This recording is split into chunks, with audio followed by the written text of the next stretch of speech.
In 1920, artists began to reject logic and reason and recreated the world in their studios and cafes.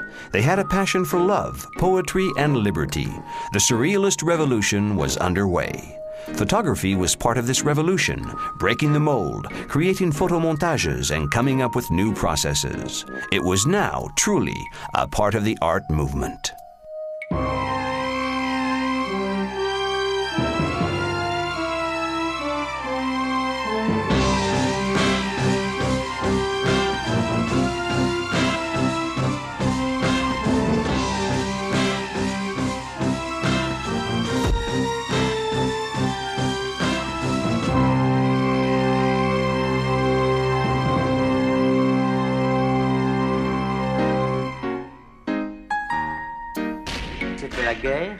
The war was on. We went to and fro from the front to the Coupole Café. Often I'd be sitting in the Coupole with my helmet on, and Apollinaire was there in uniform with his head wound. Poor, gentle Guillaume Apollinaire, the precursor of Surrealism, never knew how important his work would become. He died in that war to end all wars. Montparnasse was a village then, like a little provincial town. Grass grew through the cobblestones. There were two cafes, the Rotonde and the Dôme. Our group would just get together. We didn't know that there was an audience for what we were doing. Meanwhile, people were too busy with the war to pay much attention. Paris was a free town, a town for the taking, and we took her. The whole revolution in art happened at that time.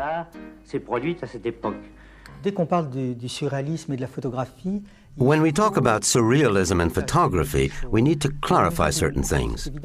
Obviously, surrealism is above all a literary movement. At the time, it was almost a sect, which can be unbearable for those who are not members. In this Paris that was still reeling from all the suffering, the agitators met. There was René Crevel, André Breton, Philippe Soupeau, Paul Éluard, Louis Aragon, and Robert Desnos. They all wanted to break with the past, advocating the values of the absurd and of dreams.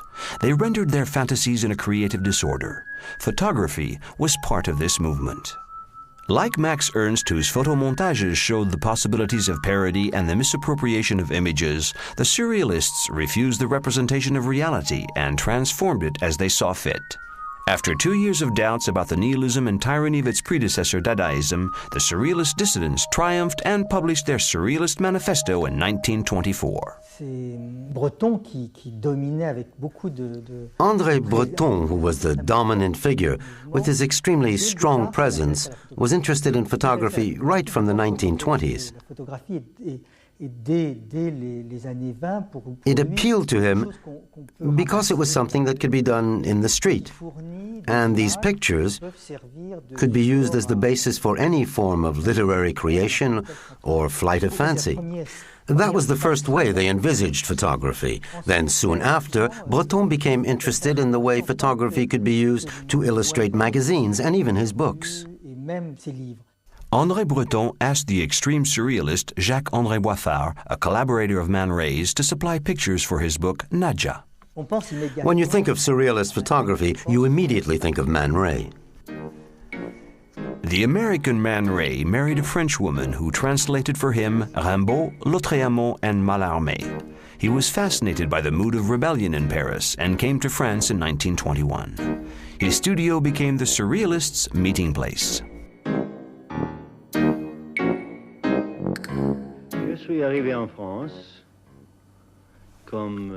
I came to France as an art student, intending to visit the museums and see the originals of all the paintings I had only been able to admire the reproductions of.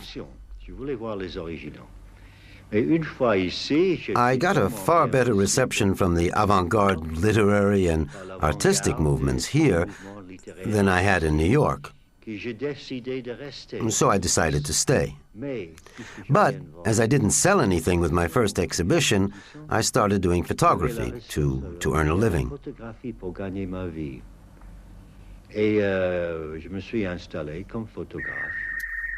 The pragmatic Man Ray made light of surrealist dogma and followed his own path. He discovered the photogram, which was renamed the rayograph after him. Although it was not exactly a new process, it enabled Man Ray to become the master of all things strange. For example, he used solarization, a method of re-exposing a print to light during the development stage, to produce unearthly pictures of people with mysterious halos.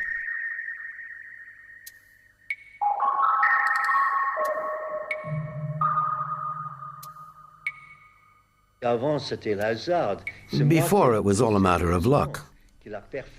I took the process seriously and perfected it to obtain a quality beyond that of ordinary documentary photo stories. People thought I'd touched up my negatives by drawing black lines around the subjects. But it was a known process.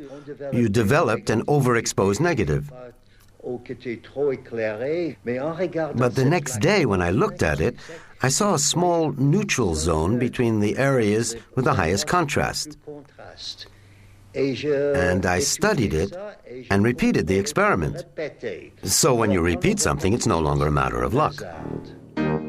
Man Ray combined experimental flights of fantasy and classical influences. If you blink in the shadow between the two faces, you'll see the outline of a gypsy girl.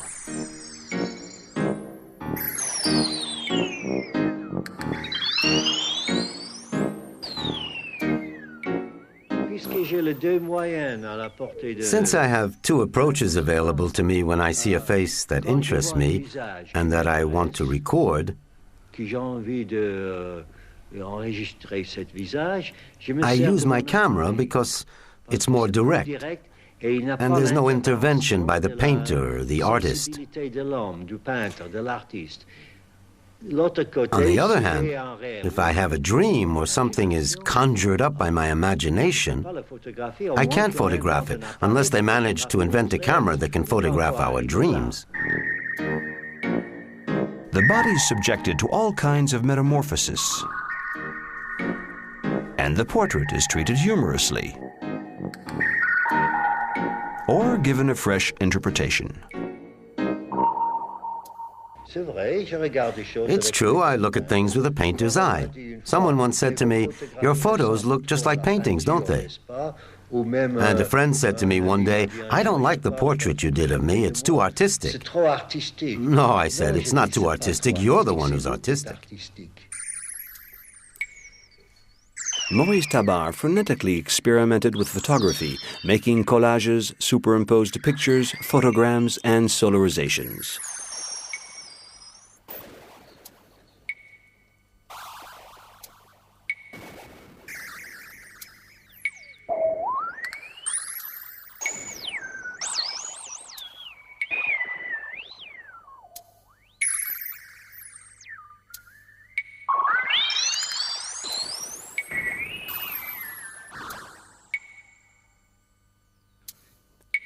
He fell out with Man Ray, who'd published instructions on solarization in various magazines.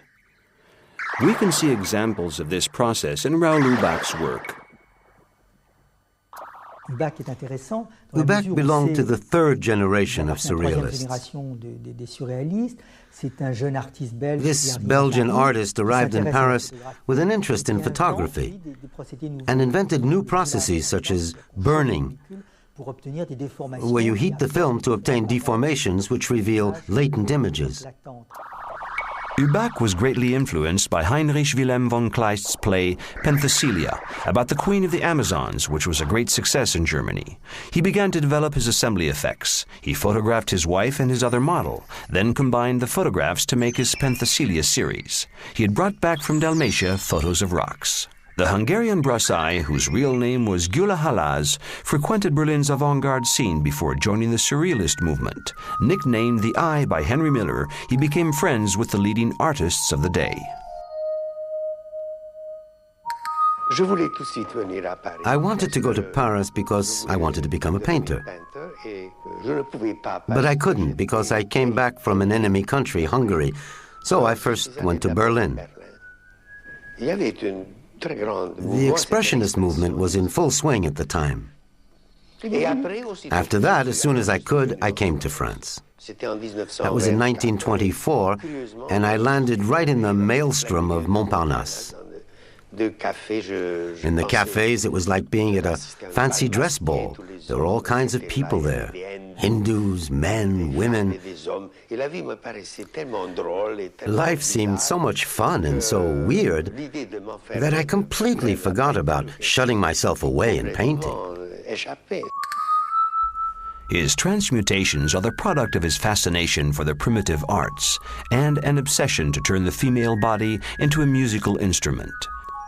The pictorial influence is omnipresent, and it was no coincidence that Dali used some of his photos in his collage, Phenomenon of Ecstasy. He adopted the professional name of Brassai in 1932, taken from the name Brasso, the village where he was born. I changed my name because I had started taking photos, and I wasn't sure it would lead to anything, and I didn't want to put my name to something so uncertain. I wanted to keep my real name for better things.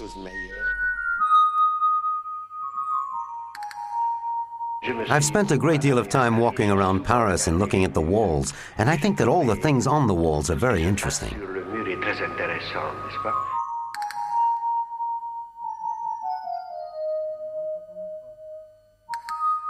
Brassai searched for all the fractures in the walls and brought out strange, disturbing pictures.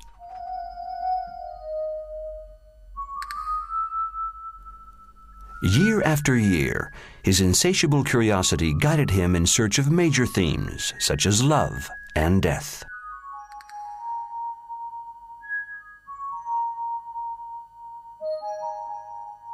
Picasso was very keen on these street photographs.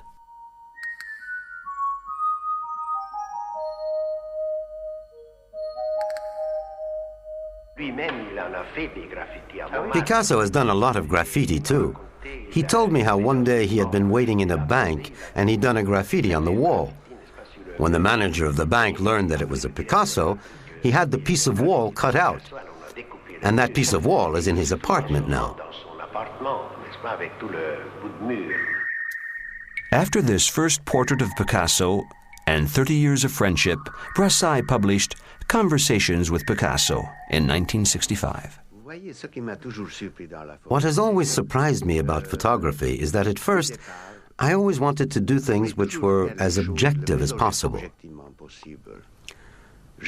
I liked Goethe, who, in the second half of his life, had gone from romanticism to classicism, in other words, objectivity.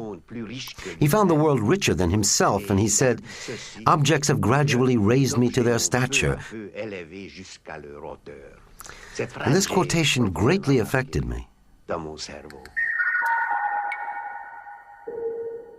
The object requires no embellishment. It's enough in itself. Once it's been photographed, a simple rolled-up bust could become surrealist and involuntary sculpture, according to Dali. Wolz, Wolfgang Schulze, is a German photographer who came to Paris very early on at the end of the 30s and who earned a living at the 1937 World's Fair taking photographs of models. Wolz found his style by giving his strange fantasies a free rein and taking photographs of insignificant objects such as heads of garlic or dismembered rabbits. Hans Bellmer was a young German graphic artist. After rather tense relations with Otto Dix and Berlin's creative scene, he found himself rather isolated for family reasons and created a strange kind of doll. Bellmer was inspired by Hoffman's tales to make a piece called The Sandman. A man falls in love with a robot, thinking she was a woman made of flesh and bone. This fragmented, dismembered doll makes us feel uneasy and at the same time exerts a strange fascination. Bellmer used symmetry to make the usual identification with the body impossible.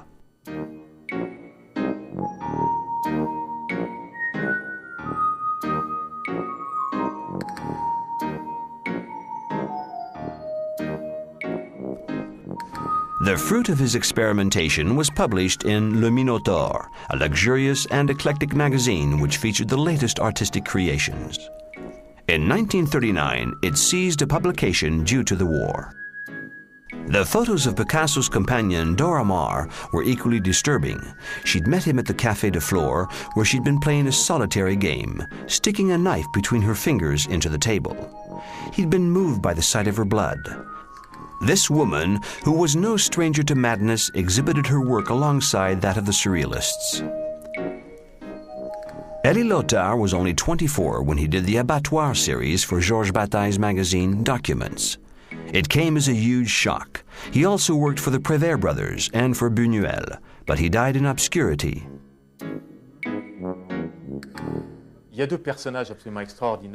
Another extraordinary character in the Surrealist movement was Claude Cahun. This young woman joined the movement at an early age, but didn't stay long.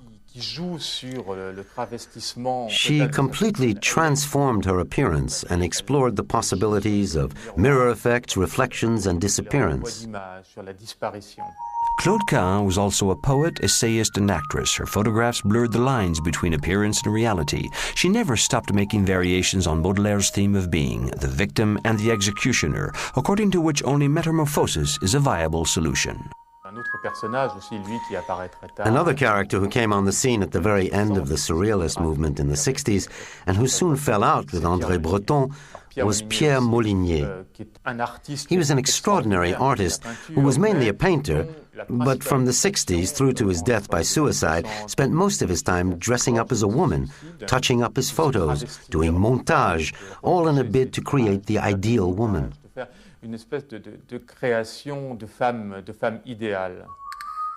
Having painted landscapes and portraits, Molinier fused his photographs and his fantasies. His bedroom became his studio. He said that he found in the Surrealists a complete understanding of what was inside him.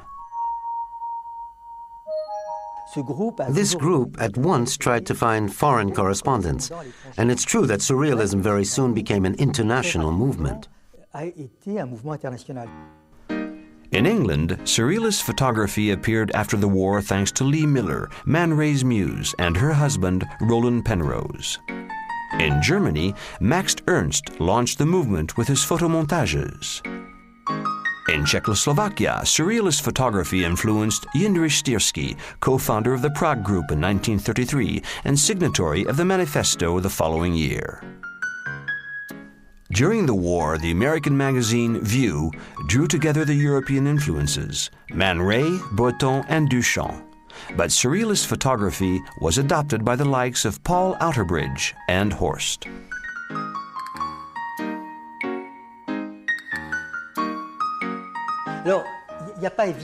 Strictly speaking, there are no real heirs to Surrealism.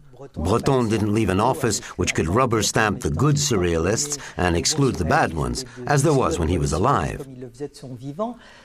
If we describe Surrealism as the art of all things strange, it's clear that strange artists still exist today.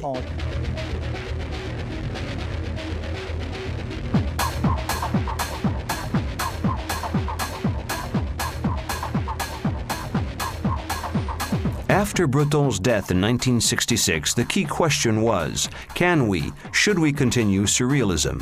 In 1969, the answer came by itself. It was not possible. Although the group was dissolved, the spirit still lives on. Young photographers continue to work with the same aim of showing the underside of things.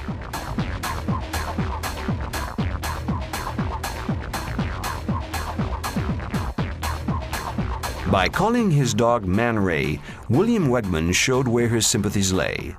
It may not be the same dog, but it's the same poetry, the same tenderness, and the same way of remaining unusual.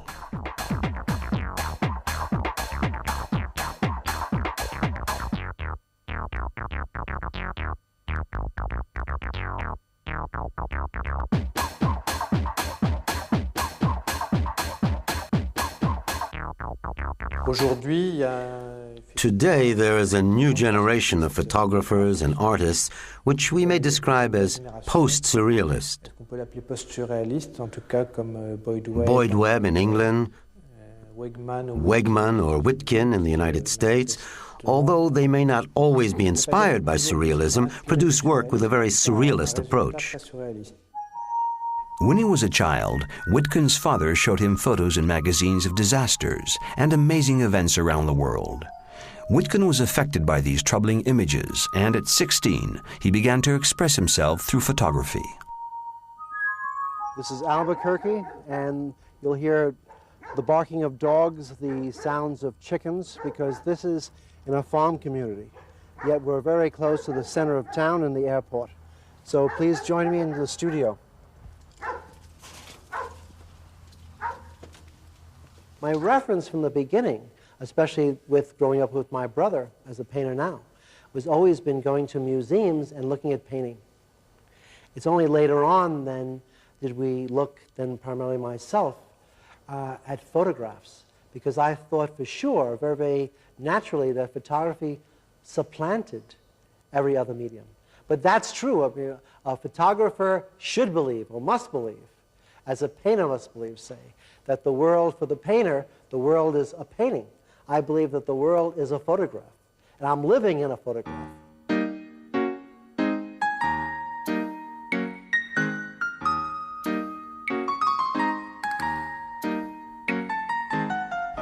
Whitcomb brings to his studio deformed beings, cripples, and sideshow freaks. He has them pose in front of painted decors.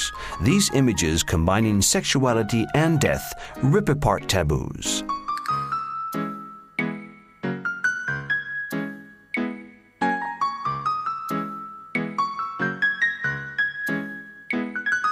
The degree of emotion, the degree of association that I choose to interpret through a photograph, all the photographs, finally, is about my own sense of questioning other reality. I don't photograph anything unless it's an important challenge to my own sense of being, my own sense of life and existence. I really want to know what it is to basically become, in a very real sense, through the use of photography and making photographs, making the print, that person or that object. And when I make the final print, I have at least a sense of what that is about. I don't become that person. It's not therapeutic. But it's a very, very direct, very, very intimate association with that person's life that I find, even though that window of time to do that is actually very short. But it's a given to me. I really feel that it's providential, that if I'm guided to an event or an association or a person, it's my job to take a photograph of that person.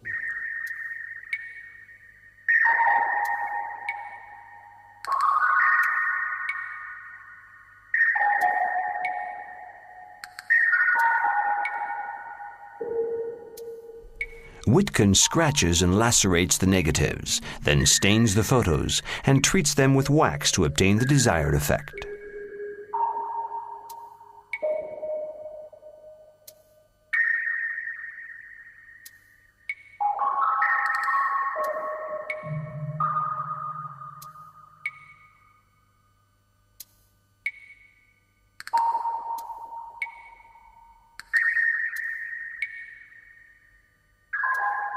The amazing and wonderful thing about being engaged in making art is the fact that all you can possibly do is be as unselfish and truthful as possible and hope that eventually you're going to make a personal and hopefully a historic contribution towards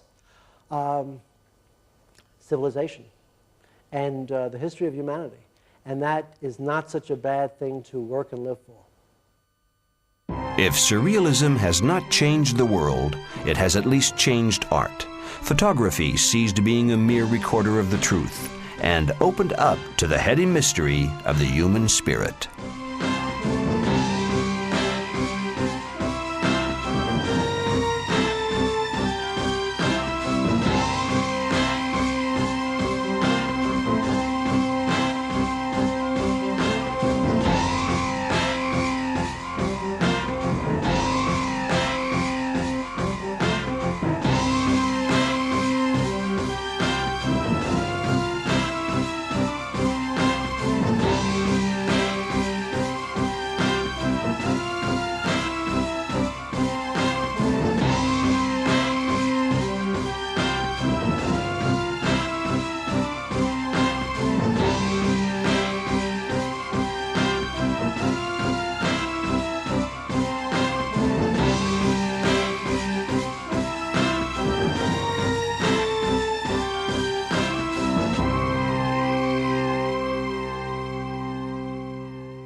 Since the dawn of time, man has been striving for immortality and looking for ways to leave his mark on the world.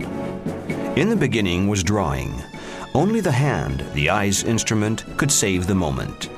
We only knew the world through artists' interpretations. But in the first half of the 19th century, the inventions came thick and fast. Engines, metal bridges, and railroads. Meanwhile, chemists, scientists, and enthusiastic amateurs were determined to reproduce reality with a machine, the image-making machine. Photography, writing with light, soon became a universal language.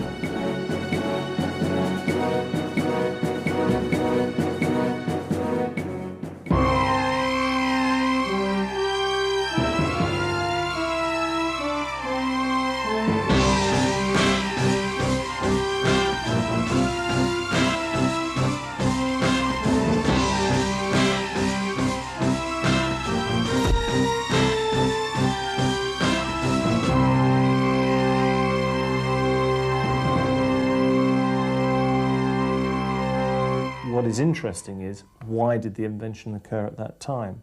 They were people who were looking for an invention which would combine both art and science. Nicéphore Niepce, a mechanics enthusiast, began experimenting with the photographic process as early as 1816. His first known attempt was in 1822. 4 years later, he obtained this picture by exposing in a dark room facing his courtyard a plate of tin coated with bitumen. The picture was rediscovered 130 years later in an attic in London. Niepce became associated with a Parisian dandy called Daguerre, who, after Niepce's death, created what he modestly called the daguerreotype, which was a remarkably sharp photograph on a silver plate, which nonetheless had several defects. First of all, it was unique. There was no negative. It was hard to view it. You needed a reflection and to look at it from an angle of incidence. So to a certain extent, it was a dead end. Daguerre created the diorama, a spectacle of optical illusions which fascinated Paris during the Louis-Philippe era. He improved the darkroom and above all discovered the notion of development. His first plates were still lives as their immobility enabled long exposure times. He then went out into the carriage-filled streets of Paris. If the boulevard is empty, it's because the passers-by and carriages were moving too fast to be captured by the camera. Only the motionless man who's having his shoes polished is visible. He's the first living person to appear in a photograph. There was also a rather unusual character called Hippolyte Bayard, who was an ordinary civil servant at the Ministry of Finance. He was an art lover like many people in those days. By January 1839, he'd heard of Daguerre's first experiments. He started work sometime in February. Here we see the fruit of his experiments, the progressive appearance of pictures which he carefully recorded in a notebook. We can see that by March he had managed to make positive pictures on paper. So it still wasn't photography as we know it today. It's rather like a daguerreotype, but on paper. This is only natural because Bayard had an artistic nature close to that of a painter, so he was more interested in paper than silver plates. Daguerre's work was better received than Bayard's. On August 19, 1839, the Member of Parliament, Arago, announced that France could offer the world the secret of photography. Everyone was ecstatic, and the invention was at once a huge success. Faced with a wall of silence from the authorities, Bayard took photographs of himself. This is one of the first self-portraits in history. Indeed, Bayard was often there first. He took pictures of himself as a drowned man, as a corpse on a chair, and on the back he said to have written, "The corpse of the man you see on the other side is that of Mr. Bayard, inventor of the process whose wonderful results you've just seen. The government, which has given far too much to Mr. Daguerre, said it was unable to help Mr. Bayard, and the unlucky man drowned himself." In England, Fox Talbot, an aristocrat, Egyptologist, and chemist, began his experiments in 1834. Flowers, leaves, transparent subjects painted on glass were superimposed on light-sensitive paper. These photogenic drawings, as he called them, are fixed in a sea salt solution. These experiments led to the discovery of the calotype in 1840, a process which enabled him to make multiple positives from a single negative. From the Greek kalos, meaning beauty, the calotype is the forerunner of all modern photography.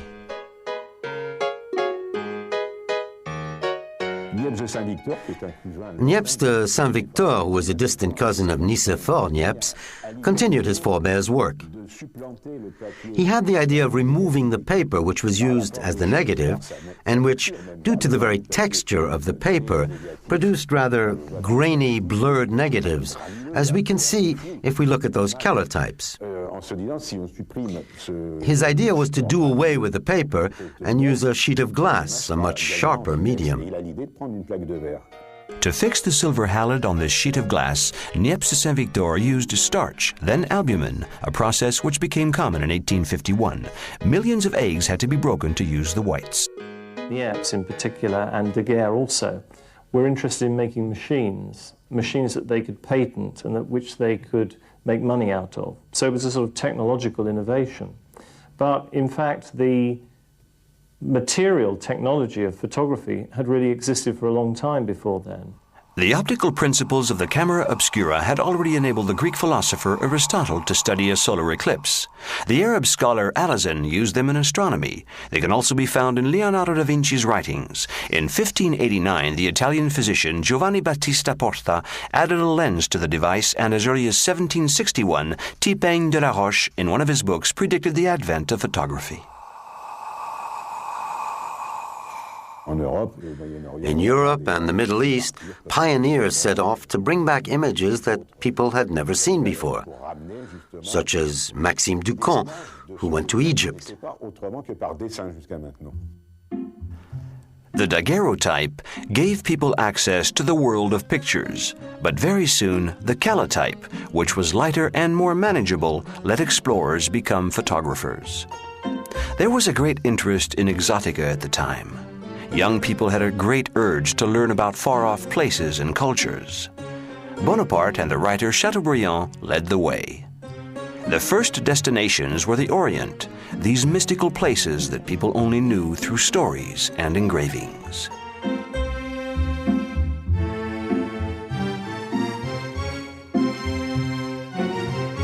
In the desert, the heat was unbearable, and the wet plates dried too quickly. And the dry collodion process, invented by the painter Legray, had a tendency to boil.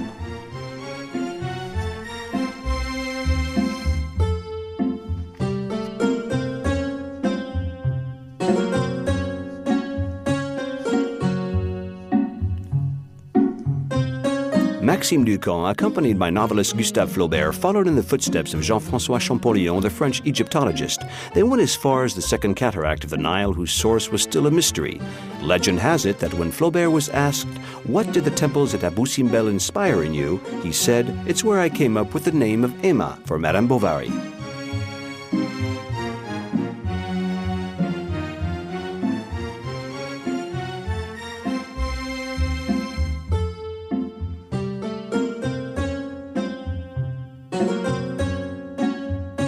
Archaeological descriptions of the Mediterranean Orient encouraged photographers to set off in search of fresh pastures.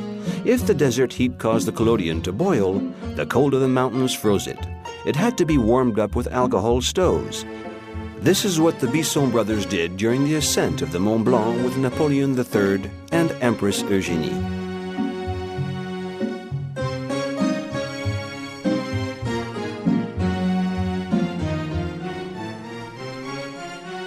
The Japanese had a passion for painted photos. To them, it was an art form in itself.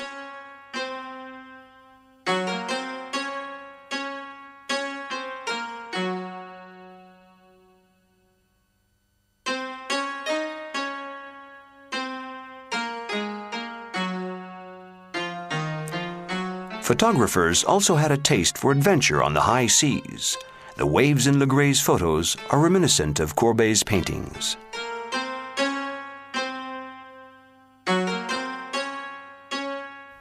In the United States, many people set off to record America's heritage, the wide open spaces of the West. There are some extraordinary American landscape photographs. From 1860 on, the American government organized expeditions to discover new lands. Photographers took part in these topographic and geological missions. For his first voyage in 1861, Watkins traveled with a cart converted into a laboratory and a dozen mules to carry his bulky equipment. He explored Yosemite Valley and its cathedral-like rock formations.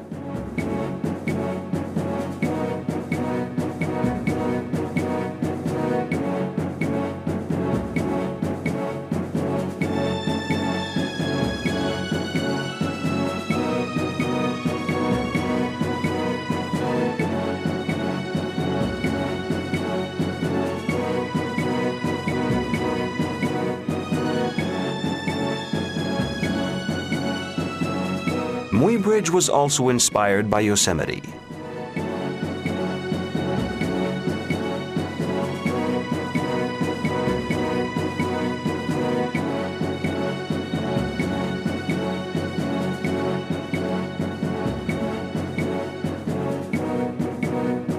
Jackson went from the Grand Canyon to Yellowstone with over 90 kilos of equipment.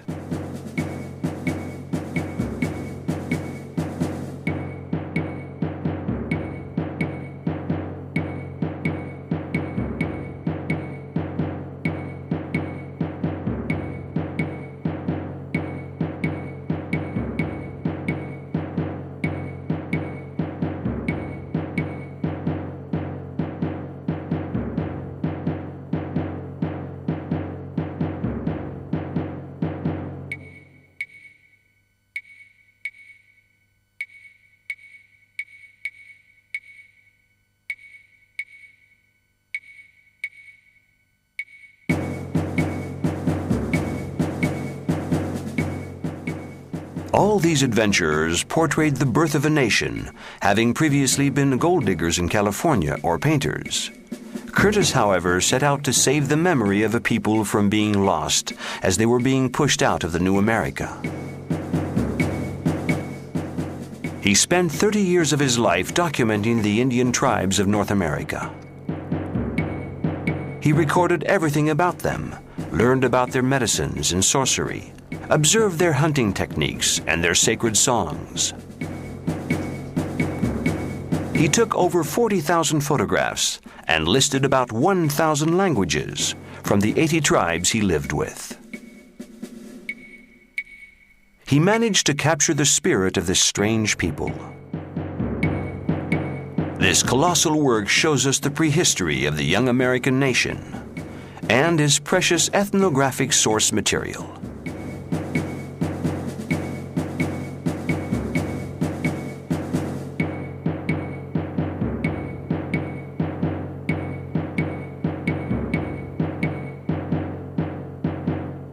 The reasons for photography being invented had a lot to do with the invention of printing itself, with lithography.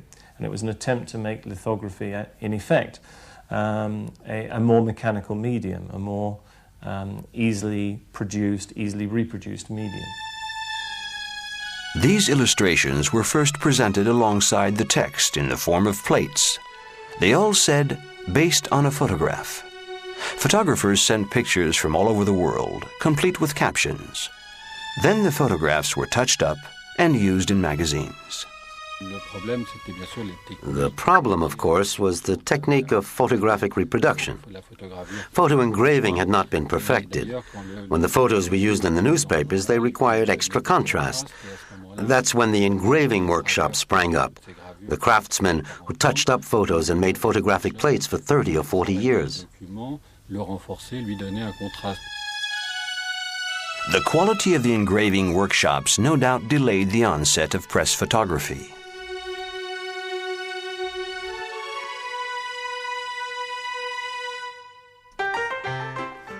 The end of the century saw a great photographic revolution. George Eastman was a bookkeeper in a Rochester bank by day. By night, he developed a light-sensitive gelatin solution, which he applied by hand to glass plates. In 1880, he changed to dry plate photography, In 1888, he marked his invention, the Kodak, a handheld device fitted with a roll of film that could take 100 pictures. Eastman's idea was simple. The camera should be easy to use as a pen. His first advertising slogan was, "You press the button, we do the rest." Kodak's facilities handled the development and printing of the photos and sent the camera back with a new film in, all for $10. The days of aristocrats being painted were over. Now anyone could be a photographer. Very quickly, the Eastman Kodak Company distributed its cameras all over the world. In 1912, the laboratories tested a new reasonably priced color film. 1, 2, then 3 colors were tried until they settled on the process that is still used today. In his factories, Eastman was experimenting with mass production some 20 years before Henry Ford and his cars. Price was one of Eastman's priorities. Advertising was another. In 1930, to celebrate 50 years of Kodak, he gave every child under 12 a camera. He distributed 500,000 cameras in the United States and Canada.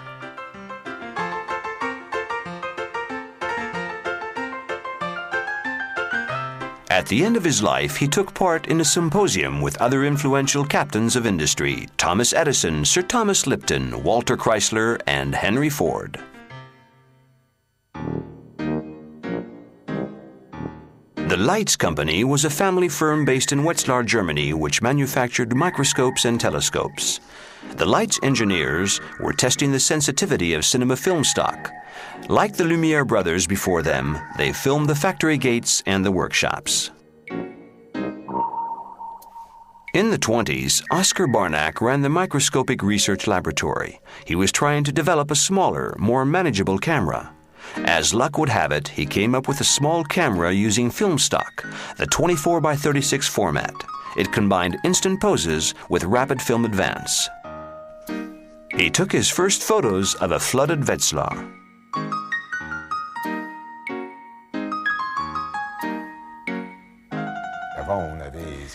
Before, they used glass plates with one picture per plate. It was frame by frame. There were no rolls of film with 36 pictures. So it was a boon to reporters. They could now go and work all over the world.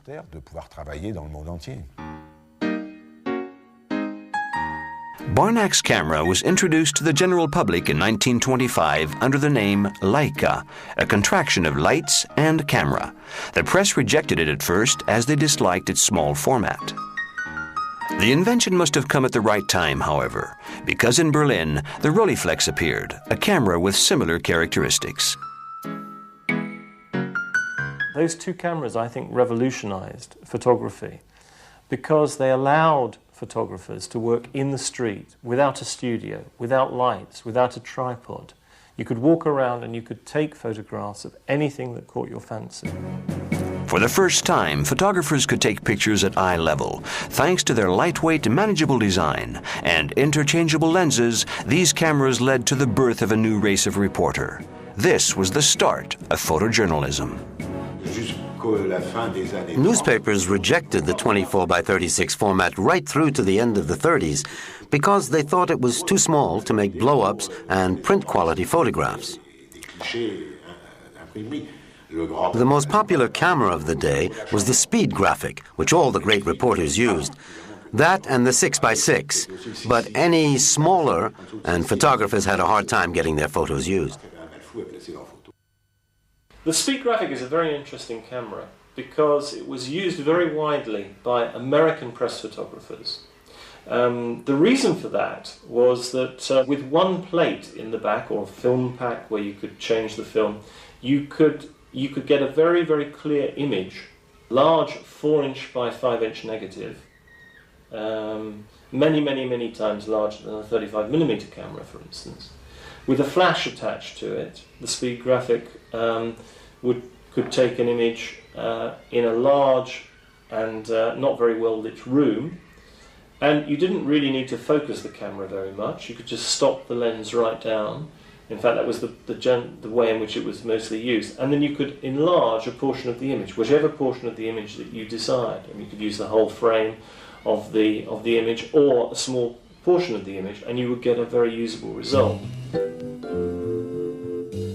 A famous advocate of the speed graphic was the American photographer Arthur Fellig, known as Ouija.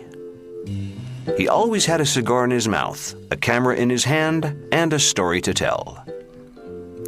He was the first photographer to get a permit to use a CB radio.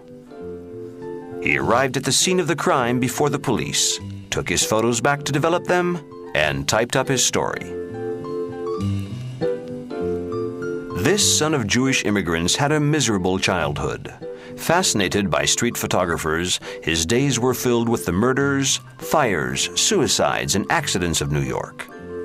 This was just after the start of the Great Depression, and the public wanted sensational news stories. And with Ouija, they sure got him.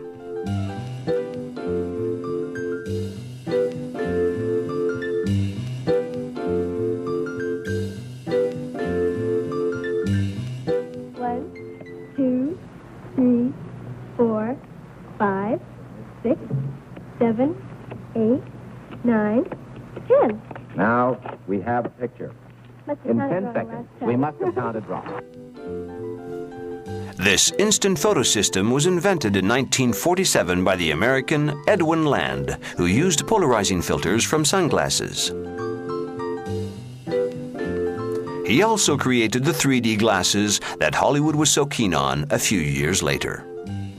Today will be a turning point in the history of photography. Photography will never again be the same after today. Just 20 years later, 14 million cameras had been sold. Artists were very attracted to this. Not just photographic artists, but people like Andy Warhol used the instantness of this image as an element in their own work. Other artists used this original process, such as André Kertész, who discovered it at the age of 84 and published At My Window, a collection of 50 color Polaroid pictures. There's now a new revolution on the way: digital photography.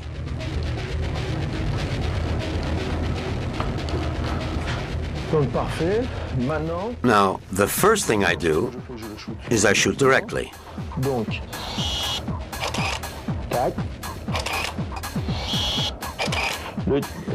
So the sound you can hear is the direct recording on a computer. Actually, it's a computer incorporated in the camera. Although digital technology cannot yet rival the quality of traditional film, it's winning over a lot of photographers because it lets them alter the images at will on a computer.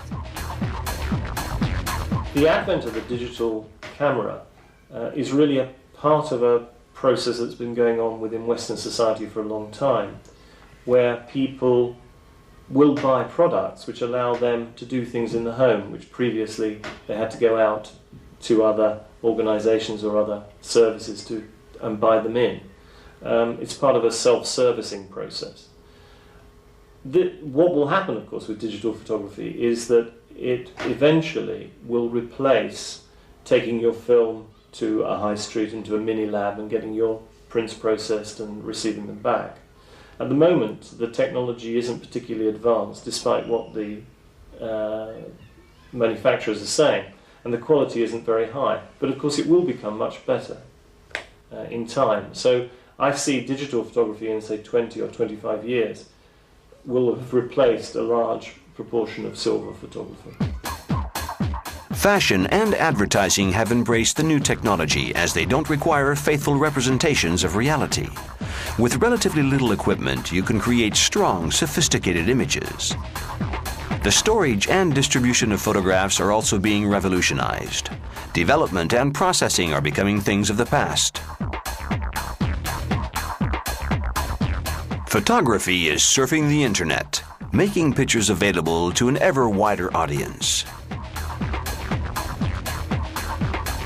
Now on the web, you can find examples of these 19th century precursors who had already invented so much.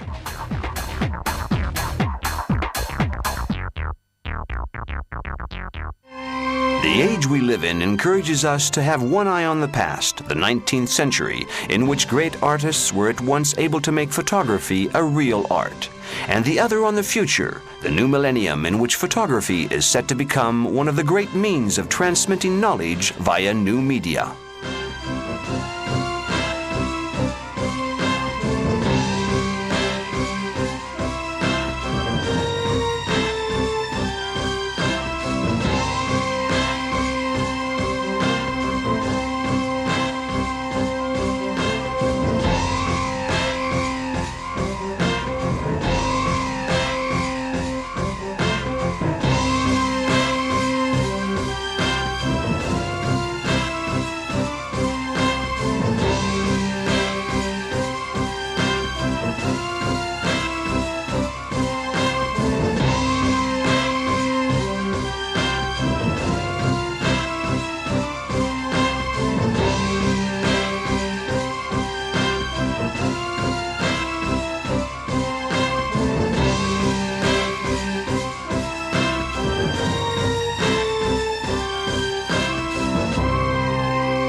What remains of wars?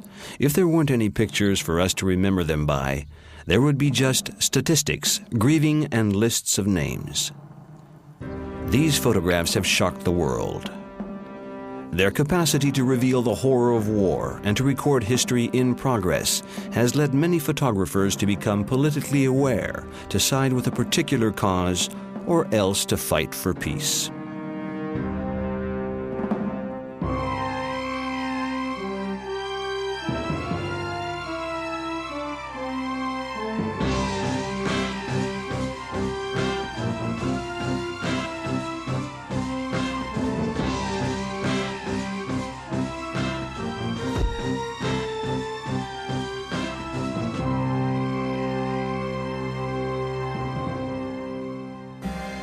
When Roger Fenton, the first war photographer, left for Crimea, it was agreed that he would not photograph the dead or wounded so as not to discourage the volunteers.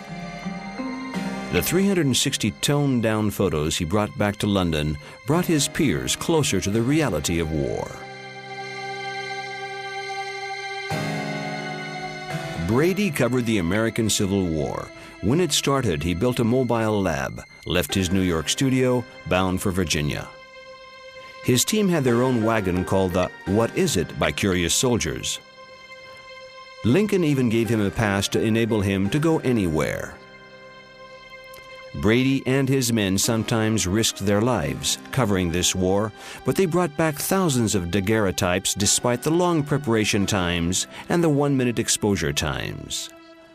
The photographs are tragic. The dead and wounded are scattered all over the battlefields. These photos had a profound impact on the general public as they were confronted with the horrors of war for the first time. War has very close links with photography because it creates extreme situations. It makes men react very expressively, for want of a better word. So war and photography are strange bedfellows, but bedfellows nonetheless. I think that war has brought about an art of photography and of reporting that we do not see in peacetime.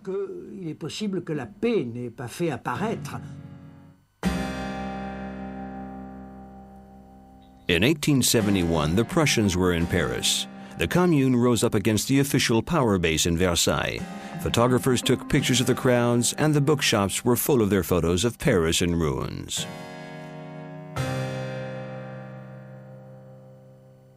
Photography was used not just for illustrative purposes. The police seized the photographs of the communards in the streets to try to identify those who had escaped the massacre so that they could lock them up or deport them to New Caledonia.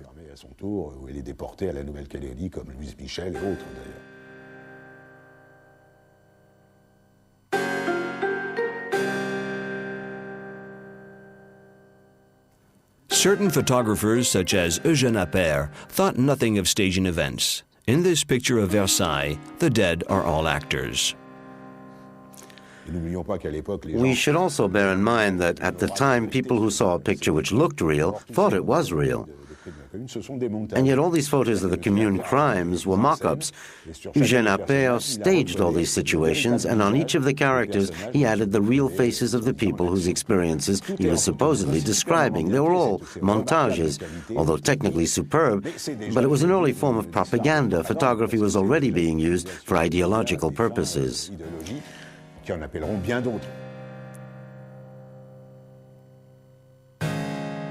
The truth only came out much later.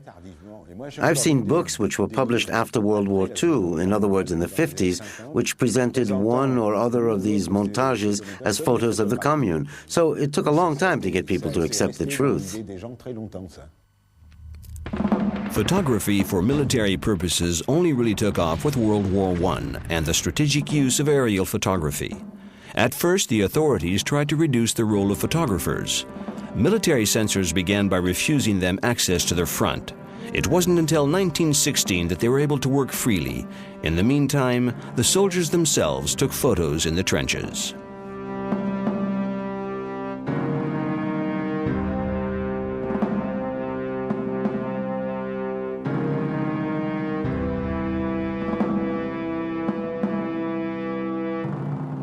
Inaugurated by Nadar in the early days of photography, aerial photos enabled the Army to know of and monitor enemy positions and thus target them more precisely. After the Great War, Europe saw the rise of fascism.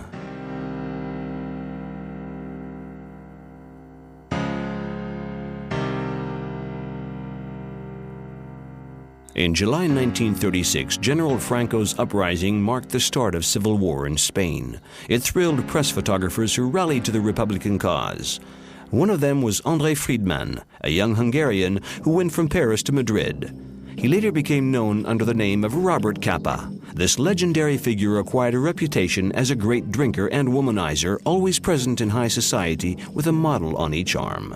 Robert Capa was an extraordinary man. And in fact, when I'm asked sometimes what made Robert Capa such a great photographer, I say, well, he was a great photographer because he was such a great human being.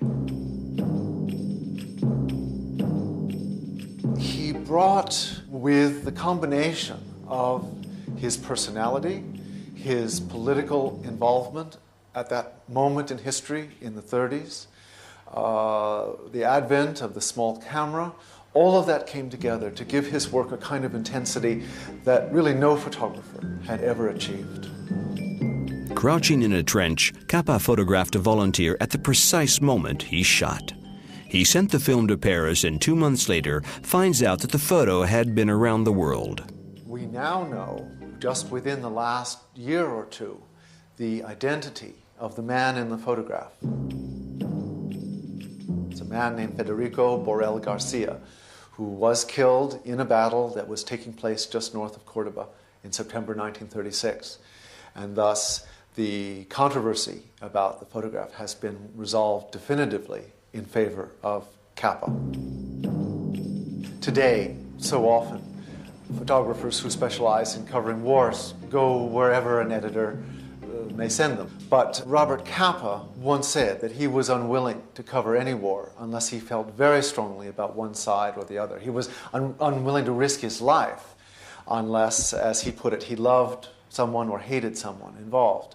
And certainly most of the wars he covered were part of the great struggle against fascism during the 30s and the 40s, in which he had a very personal stake. Capa photographed the war in Spain with his friend David Seymour, known as Chim. In 1947, the two photographers founded the Magnum Agency with Henri Cartier-Bresson and George Roger. Chim would take out his camera like a doctor takes out his stethoscope, basing his diagnosis on the state of the heart. His was vulnerable, Cartier-Bresson once wrote. Chim's photos, like those of Capa, were used to illustrate magazines like Life during the whole of the war, presenting the readers with a brutally realistic vision of war.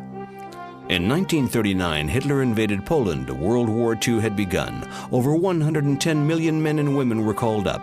55 million died. Photographers were at work on every front. Photography brought the war into everyone's lives.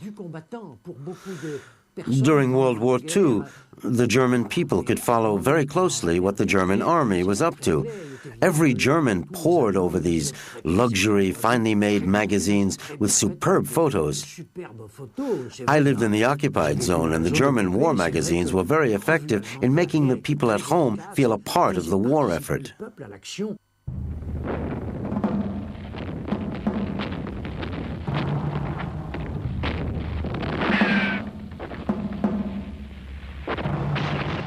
In June 1941, Operation Barbarossa sent the German troops to the vast plains of Russia. On the Eastern Front, although photographers were present, the government suppressed all negative images. Aware of how potent it could be, they preferred to use it to glorify the army. Baltermans, who was a press photographer in the Red Army, was given the title of soldier photographer, but he could not distribute his extremely realistic photos until after the war.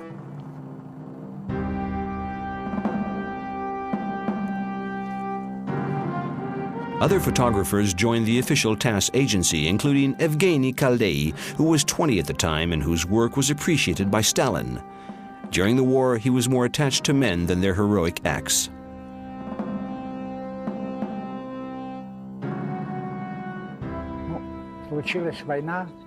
Everyone took part in the war in his own way. Some became soldiers, others fought in planes or tanks. As for me, I was a photographer. I developed a passion for photography at the age of 13 from leafing through magazines and newspapers. What fascinated me was that photography managed to make time stand still. That's how it all began.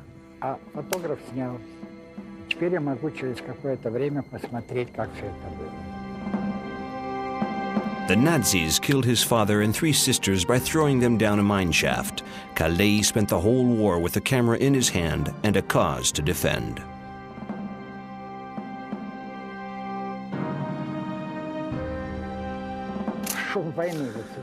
When I see this photo, I can still hear the people's worried murmurs and their shock at the outbreak of war.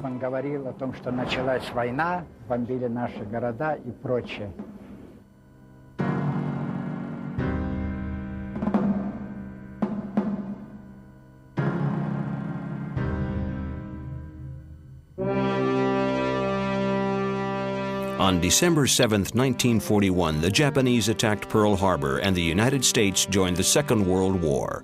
To ensure public support, the American authorities enlisted the help of famous filmmakers, writers, and photographers. Up until 1943, military censorship was strict. They were afraid that pictures could undermine American morale. In actual fact, they galvanized it.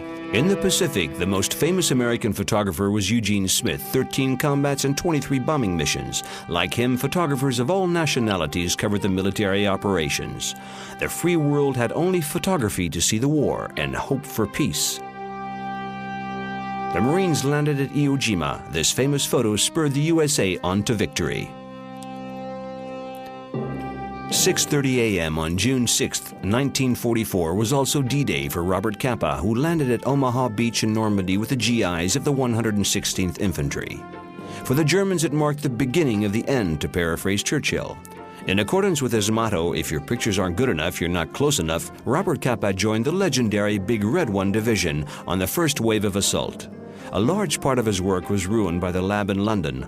Only a few blurred yet poignant photos remain. To hide from enemy machine gun fire, the soldiers hid behind anti-landing obstacles the Germans had set up on the beaches. He was a very prudent man, respected by military officers for his judgment, not taking unnecessary risks, though taking risks that by ordinary standards are incredible, like going in voluntarily with the first wave of troops on D-Day. But Capa survived. He knew how to survive. He joked that perhaps he had a guardian angel on his shoulder. He had no death wish. But had it been necessary to make photographs that would have swung public opinion in the direction he hoped, I think he would have been willing. Bob Capa was parachuted into Germany with the airborne troops. He was the second man to jump out of the airplane which dropped the soldiers over the main line of German defense. He stayed with the Allied troops while they fought their way to Berlin. He later joined in with the celebrations in Paris, writing, "That was a most unforgettable day. I returned to Paris, the magnificent city where I learned to drink, eat, and love." There are these happy scenes, but there are also pictures of humiliation, the last altercations, and the settling of scores.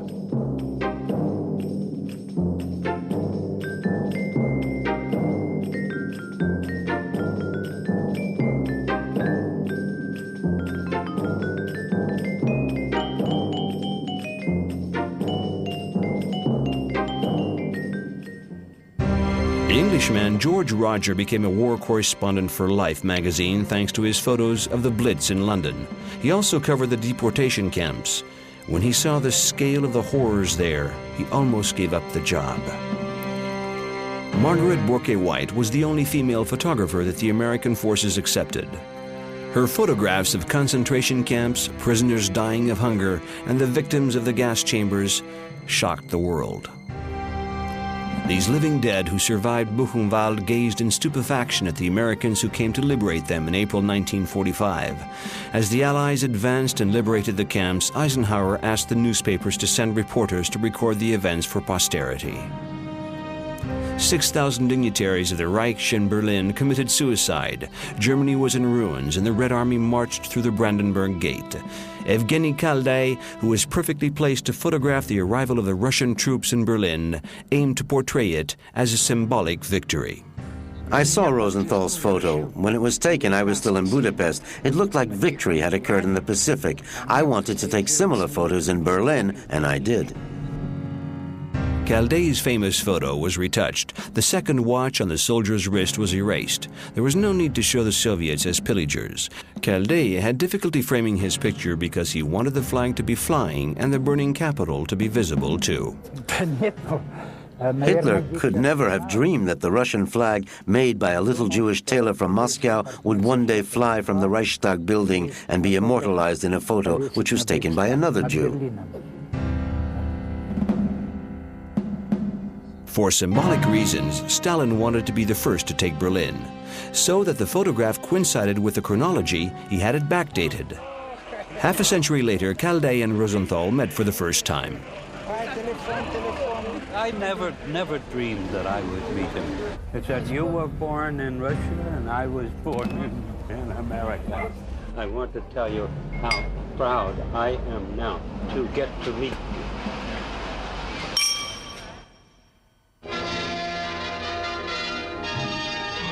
Fierce fighting flares again in Indochina as the French rush reinforcements into the Mekong area to stem a Red advance that vastly outnumbered Vietnam. In May 1954, the rice fields of Tonking were awash with blood. Life magazine asked Kappa, who was in Japan at the time, to go to Hanoi and cover the war.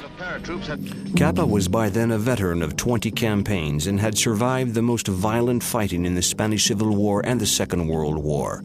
But on May 22, 1954, his luck ran out. A few seconds after taking this photo, he was blown up by a landmine on the road between Nam Dinh and Tai Binh. Daniel Camus was a sergeant in the paratroopers by the